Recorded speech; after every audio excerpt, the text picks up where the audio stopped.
This is the Coleco Head-to-Head, released in 2005 by Technosource, a Hong Kong-based company. This is simply put one of the worst plug-and-plays you could buy. The games are based on some of the handheld LCD and LED games released by Coleco in the early 80s, as well as a couple clone games. This is a horrible idea for a plug-and-play. While the old handheld games are not only technologically impressive and fun to play for their time, they flat out do not work on a TV. The stiff gameplay and flashing dull graphics come off as lazy design, and it's simply boring. Plug-and-plays are capable of so much better than this. The build design is decent enough for a plug-and-play, though it still feels like cheap plastic.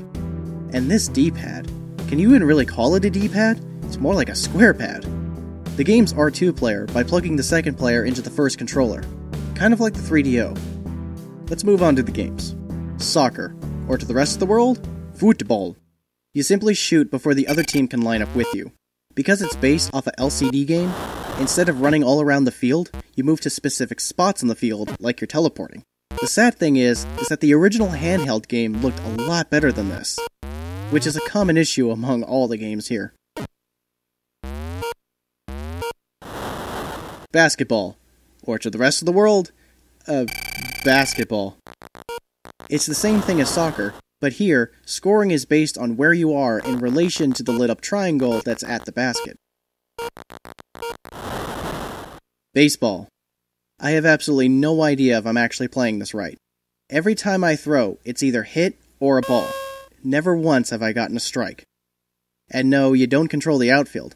Once you've thrown or hit the ball, it's all automatic.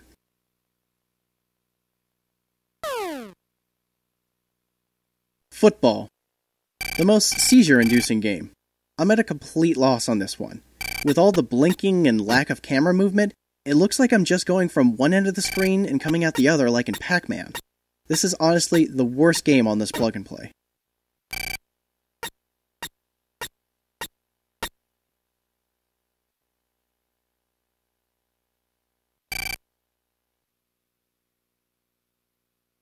Hockey. It's exactly the same as soccer, but with a hockey theme. I fail to see the point.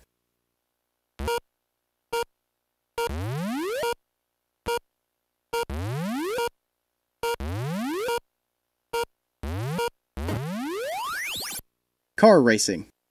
I don't think they could have come up with a more generic title than that. Just hold down the gas and easily avoid the other cars. At least this one has some options to change around. But the thing that really bugs me is, I don't know how well I do. The trophy is blue. What place is that? Boxing. Just hold down the punch button and spam the enemy. Easiest game ever.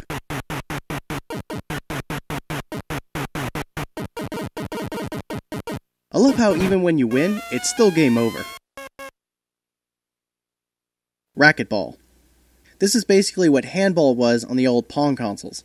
A big issue with this game on Pong consoles was that since everything was in black and white, it was really confusing to know who was supposed to hit next. Thankfully, this game does something similar to what the Colortron did to fix that issue, but instead of changing the ball color, here it blinks out the previous hitter and immobilizes them.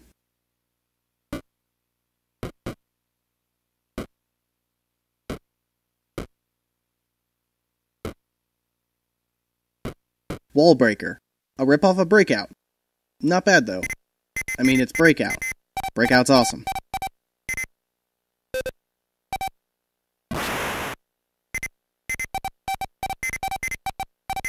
Sea Defender. A ripoff of Missile Command, but with a naval theme.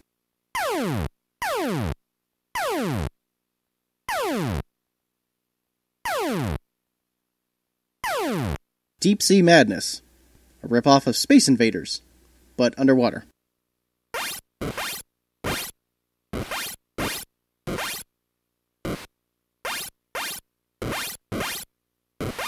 Kung Fu Flycatcher. The name alone got me interested. This is basically a reflex test. You might remember it as one of the things that Mr. Miyagi taught Daniel-san in The Karate Kid. The fly appears, and you try to catch it by pressing the button as fast as you can. I like what it says when you press the button before the fly appears. And that's all there is to it. Like I said earlier, this was a really dumb idea for a plug-and-play.